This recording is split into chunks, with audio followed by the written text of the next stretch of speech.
You've tried cutting carbs. You've done the meal prep on Sunday like a responsible adult. You've dragged yourself to the gym at hours that should be illegal. And yet, the scale barely moves. The belly stays. Same waistline, same frustration, same quiet voice in the back of your head saying maybe this is just how it is now. Here's what nobody in the fitness industry wants to admit. The problem probably isn't your workout. It's not your diet. It's not your metabolism being broken or your genetics being cruel. It's something that happens in the first 12 minutes of your day, before you eat anything, before you train, before you've even decided what version of yourself you're going to be today.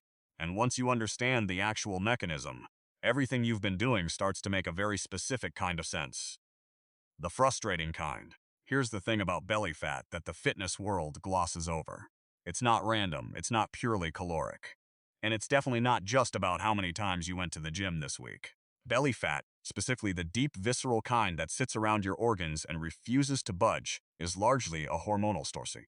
And the main character in that story is a hormone called cortisol. You've heard of it. Stress hormone. Fight or flight. Bad for sleep. Yeah.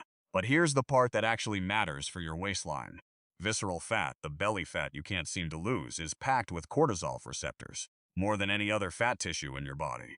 Which means when cortisol rises, your body doesn't just store fat generally, it stores it specifically there. Around your organs, right where you're trying to lose it. And here's where it gets almost personal.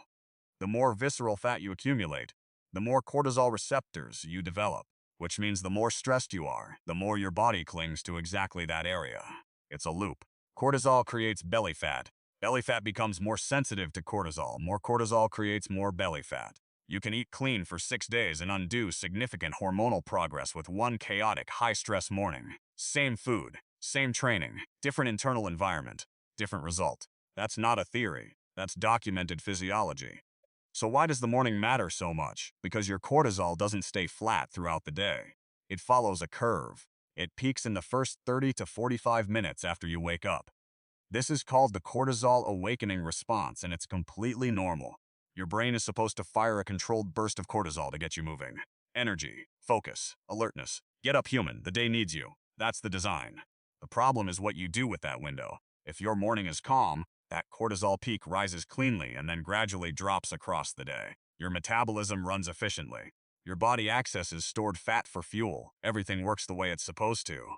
But if your morning is chaotic, phone first thing. Work emails before breakfast. Coffee on an empty stomach. Rushing, scrolling, reacting before you've even fully woken up. Your brain can't tell the difference between a busy Tuesday and an actual emergency. It reads the signals. Heart rate up, inputs overloading, stimulants hitting an empty system, and it responds the only way it knows how. Cortisol spikes hard, survival mode switches on, and your body, which is loyal to a fault, starts protecting you by storing fat, specifically visceral fat. Because in your body's ancient wiring, if you're under threat, you need energy reserves close to your vital organs. You need belly fat. The morning isn't just the beginning of your day. It's a hormonal briefing your body uses to decide how to manage energy for the next 12 hours. Get the briefing wrong, and everything downstream suffers. Before we get into the fix, let's talk about something that should genuinely confuse you. Japan. Japanese people eat white rice at almost every single meal. Noodles, rice, more rice.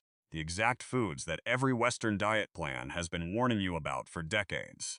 And yet Japan consistently ranks among the countries with the lowest rates of obesity in the developed world. So what's happening there? They're not doing more cardio. They're not counting macros. They're not skipping carbs or intermittent fasting their way through lunch. What they are doing, culturally and consistently, is moving through their mornings slowly. Meals are deliberate. Commutes are often on foot. The pace of a Japanese morning is fundamentally different from the chaos most Western adults wake up into. And when your mornings are calm, cortisol does what it's supposed to do. It rises, it drops, it stays within a range your metabolism can actually work with. Your body burns fuel instead of hoarding it. That's not a coincidence. That's cortisol behaving itself, because the environment isn't triggering a false alarm. The lesson isn't to eat more rice. The lesson is stop starting your day like the building is on fire. So let's fix it. 5 specific things, each one with a real mechanism behind it. Not wellness theater, not detox mythology, actual biology you can use tomorrow morning. Fix 1. Water before anything else. You just spent 7 or 8 hours in a horizontal position, breathing, existing, not drinking a single thing. You wake up dehydrated, maybe mildly, but I'm dehydrated. And dehydration, even mild dehydration, raises cortisol. Your blood is slightly thicker. Your heart is working harder to circulate it. Your adrenal glands, the organs responsible for producing cortisol, are already operating on depleted mineral reserves. Sodium, potassium, magnesium. These are the raw materials cortisol production runs on. And they've been depleted overnight, just from breathing and basic cellular function. So before the coffee, before the phone, before you've spoken a word to another human being, drink a full glass of room temperature water. Add a small pinch of sea salt, a few drops of lemon if you have it. That combination rehydrates your system and begins restocking the mineral reserves your adrenals actually need. What you're doing physiologically is sending a quiet signal to your nervous system. Resources available. Hydration stable. No emergency detected. Stand down. Cortisol eases before your day has technically started. That's not a small thing. That's the foundation everything else builds on. Fix 2. Real light within 30 inside your brain, buried deep. There's a structure called the suprachiasmatic nucleus. Science named it that specifically so you wouldn't ask too many questions. What it does is run your internal clock. And your internal clock controls two things that matter enormously for fat loss: your cortisol rhythm and your sleep cycle. When that clock is properly calibrated, cortisol rises in the morning and falls predictably across the day. When it drifts because of artificial light, inconsistent wake times, or never seeing actual daylight, cortisol stays elevated with no clear reason. You end up feeling exhausted and anxious at the same time. Tired body, wired brain, can't nap, can't focus, nothing works. The fix is embarrassingly simple, and it's been available for free your entire life. Go outside within 30 minutes of waking up. 5 to 10 minutes, no sunglasses, no scrolling while you're out there. Just actual sunlight hitting your eyes and skin. That specific spectrum of morning light is the only input powerful enough to reset your suprachiasmatic clock. What follows is a clean cortisol arc. It peaks appropriately, then descends in a smooth, controlled curve across the rest of the day. Serotonin rises. Your body knows when to be alert and when to wind down. You stop fighting your own biology and start working with a system that was designed to function exactly this way. Fix 3. Wait 90 minutes before coffee, I understand. This one hurts. But hear the mechanism out before you close the tab. While you sleep, a compound called adenosine accumulates in your brain. Adenosine is essentially a biological record of how long you've been awake. The more of it you have, the sleepier you feel. It's also the thing your brain naturally clears in the first 60 to 90 minutes after waking, through a process that happens completely on its own. When you drink coffee immediately after waking, caffeine doesn't eliminate adenosine. It just blocks the receptors adenosine would bind to. The adenosine is still there, building. So you get the caffeine spike, you feel functional, and then 2 hours later the caffeine clears, the receptors open back up, and all that accumulated adenosine floods in at once. That's the crash. That's the 11 a.m. brain fog that sends you hunting for sugar or a second coffee. On top of that, caffeine on an empty stomach triggers a cortisol spike. You're layering stimulant-driven cortisol on top of the cortisol your body already fired at waking. The combined effect pushes your system into a stress response before you've done anything stressful. Belly fat storage increases, cravings amplify. Wait 90 minutes, let adenosine clear naturally. Let your cortisol settle from its morning peak, then drink the coffee. Same beans, same mug. Completely different hormonal outcome because the timing changes what your system does with it.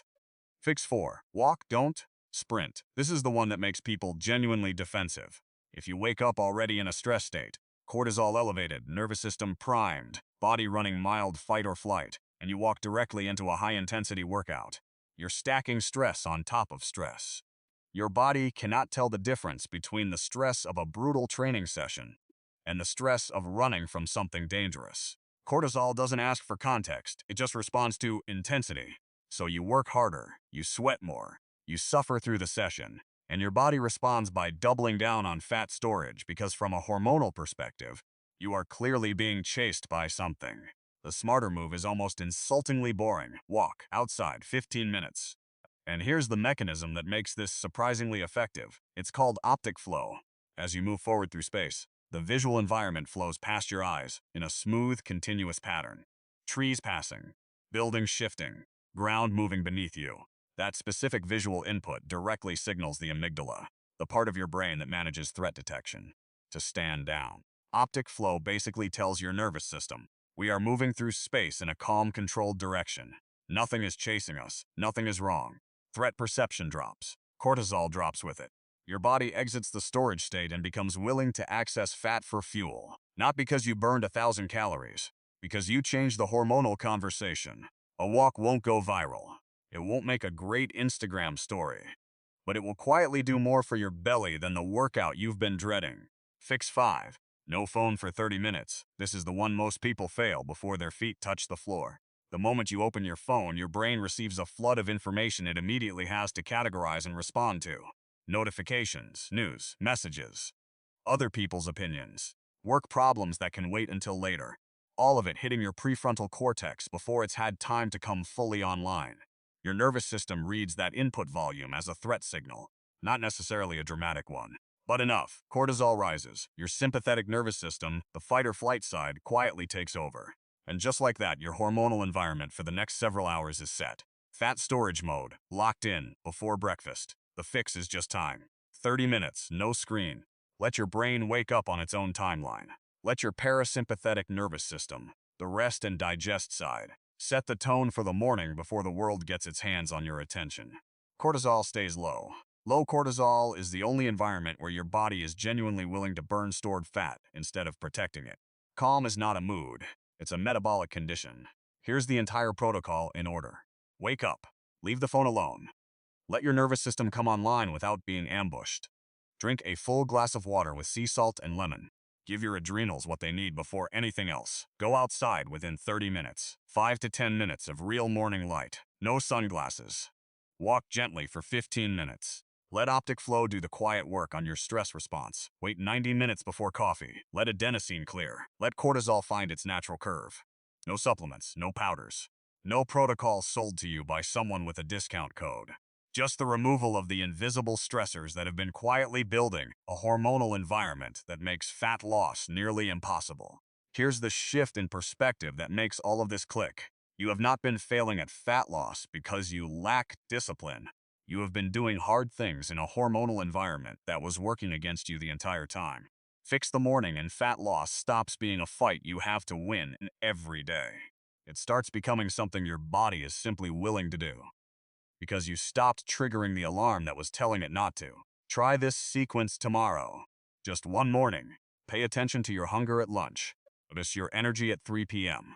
Notice how easily you fall asleep that night. Your body will give you feedback faster than any scale will. One question before you go. Which one of these 5 is going to be the hardest for you to actually stick to? The no phone rule? The 90-minute coffee delay? Something else? Drop it in the comments, because the answer usually reveals exactly where the real block is. And if this gave you a clearer picture of what's actually happening inside your body every morning, stay around. We go this deep on sleep, digestion, cravings, hormones, and all the things your body is doing on purpose, even when it feels like it's working against you.